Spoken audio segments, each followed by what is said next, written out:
तर आमचा याला तीव्र विरोध असणार आहे आणि जाणून बुजून या भाजपने हे षडयंत्र केलंय। हे इथून हलवण्याचं षडयंत्र करायचं नाही।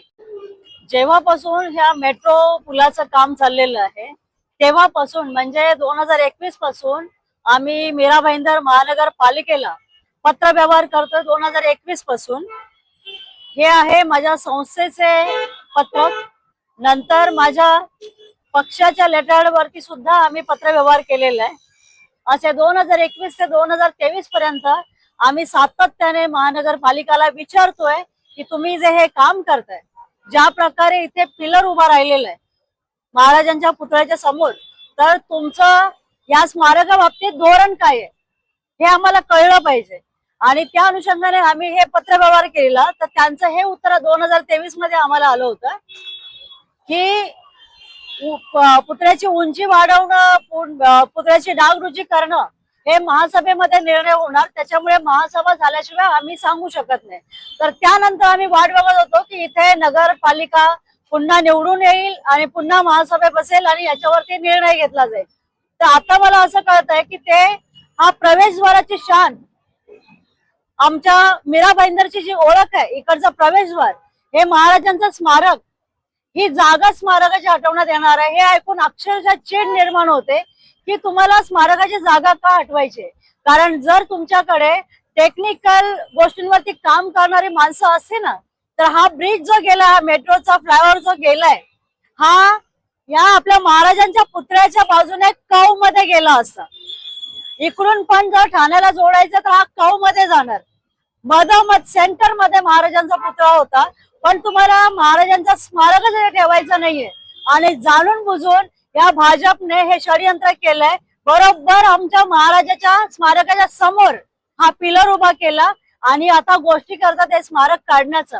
तर असं जर झालं तर आमचा याला तीव्र विरोध असणार आहे। कारण तुम्ही मीरा भाईंदरला 1000 प्रवेशद्वार करा, पण जे आमचा पारंपरिक प्रवेशद्वार आहे, जी मीरा भाईंदरची ओळख आहे, या जागेवरतीच हे स्मारक असलं पाहिजे।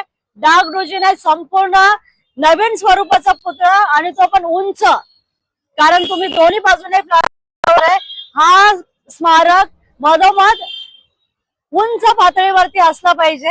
हे इथून हलवण्याचं षडयंत्र करायचं नाही। दुसरी गोष्ट, इथे महाराजांचं स्मारक असणार की नाही हे 7-11 कंपनीचा मालक डिसाइड करणार का? हे स्मारक जेव्हा आपण काय करतो, एखादा पुतळा पण आपल्याला बसवायचा असतो, सगळ्यांच्या परवानग्या घ्यायला लागतात। हे स्मारक जेव्हा बसलं त्यावेळेला बऱ्याच लोकांनी आंदोलन केलेलं होतं, त्यानंतर जाऊन हे स्मारक इथे उभं राहिलंय। आणि आता जेव्हा त्याला हटवायची वार्ता चालू आहे, तुम्ही जनमत घेतलं होतं का? हे महापालिकेला विचारायचंय, महापौरची बसली तिला विचारायचंय, तुम्ही इकडच्या जनतेचं जनमत घेतलं होतं? तुम्ही कुठे प्रवेशद्वार करताय त्याच्याशी आम्हाला मतलब नाही, पण जे इथे पारंपरिक प्रवेशद्वार हा असाच असला पाहिजे। जी ओळख आहे इथे छत्रपती शिवाजी महाराज चौक आणि इथे महाराजाचा पुतळा असलाच पाहिजे। आणि जर हा इकडनं मीरा भाईंदरची ओळख पुसण्याचा जर प्रयत्न या भाजपने जर केला तर मग यांना पळता भुई थोडी करू आम्ही। आणि हा इशारा आहे, मोठं तीव्र आंदोलन होईल शिवसंघटनांचं। काय आहे ना, तुम्ही जर हे महाराजांचा स्मारक आणि इथून तुम्ही जर अवतीभोवती जर तुमचा कॅमेरा रोल केला, इथे संपूर्णपणे तुम्हाला दिसतंय स्मारकाच्या बाजूला हे बार आहेत, देशी दारूची दुकानं आहेत, या बाजूला तुम्ही, आणि हे सगळं अनधिकृत आहे। इकडे लेडीज बार सुद्धा आहे आणि हे आपल्या स्मारकाच्या किती अंतरावरती हे तुम्ही बघू शकता। म्हणजे GR कोणाचं आहे, महाराष्ट्र शासनाचा कायदा काय म्हणतो, 100 मीटर पर्यंत कोणतंही असं दारूचं दुकान, बार वगैरे हे नसले पाहिजे। इथे महाराजांच्या स्मारकाला लागून आणि सगळे अनधिकृत बांधकाम आहेत।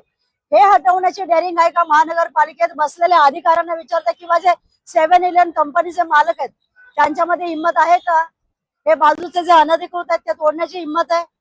पण महाराजांचं स्मारक तोडणं एवढा सोपा विषय वाटला तुम्हाला, हे हटवणं एवढा सोपा विषय वाटला? जर उद्या हा निर्णय घेतला तर उद्या महानगरपालिकेच्या बाहेर आंदोलन करू आम्ही।